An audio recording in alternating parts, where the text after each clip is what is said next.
All right, so you decide to flip a house. These are pretty much like the top things that you want to pay the most attention to when you're doing this, right? The first is to do things in the correct order, right? That is so, so important. If you don't, you end up having to redo things, which burns money, burns time, burns everything, right? So always do things in the correct order. And the correct order depends on every house, right? So if you're buying a house that hasn't been lived in, you don't know the condition of the plumbing, the electrical, the HVAC, right? First thing, get power or get water turned on. Make sure you don't have any pipe leaks, anything like that, right? Next thing, get the power on. Make sure all your electrical's good. All the plumbing, right? All the drains, all that stuff is good, not leaking.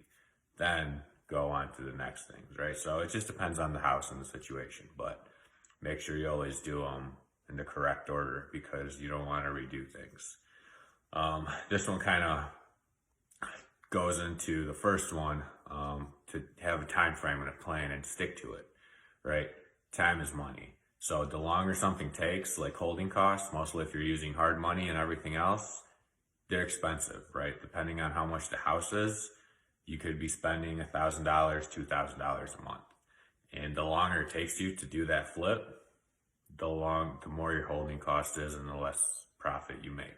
And not that, you know, it taking you an extra 2 or 3 months is going to break the deal. It might, it shouldn't, right? But you want to make sure that you just get all the profit out of it, right? If you just plan it accordingly in the first place and stick to that plan. And granted, you won't be able to stick to that plan always because contractors have things come up, the weather, all sorts of stuff. But if you can pivot and get around all the crazy things that happen, you know, you should be able to do it.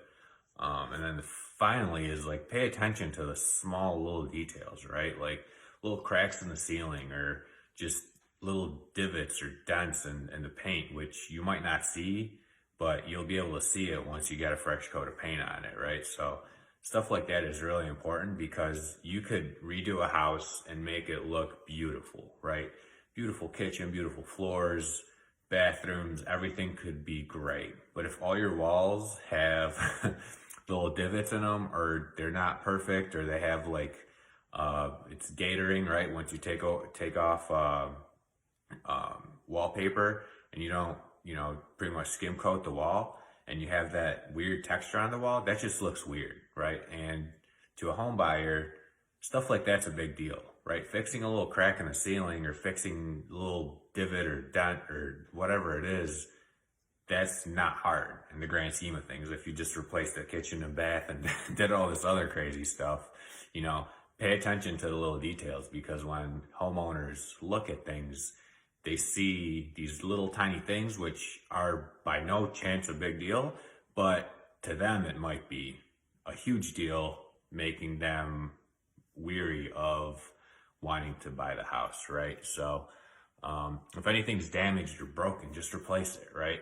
It's not worth losing, not getting the first person that walks into that house. Your house should be so nice and so perfect, unless your layout's like crazy, but they should know what they're walking into. The first person that walks into that house should fall in love with it because it's so perfect and they can just move right in, right? Mostly if it's like a cookie cutter house, like a house that all the houses in the neighborhood are the exact same, yours should be so nice that as soon as someone walks in, they're like, I want this one, right? So those are kind of like the top three things that are very important. I can kind of go into the more detail about some of these, maybe walk through a house that we've done, maybe walk through this house because there's been a bunch of work done to here, but hope you guys have a great evening.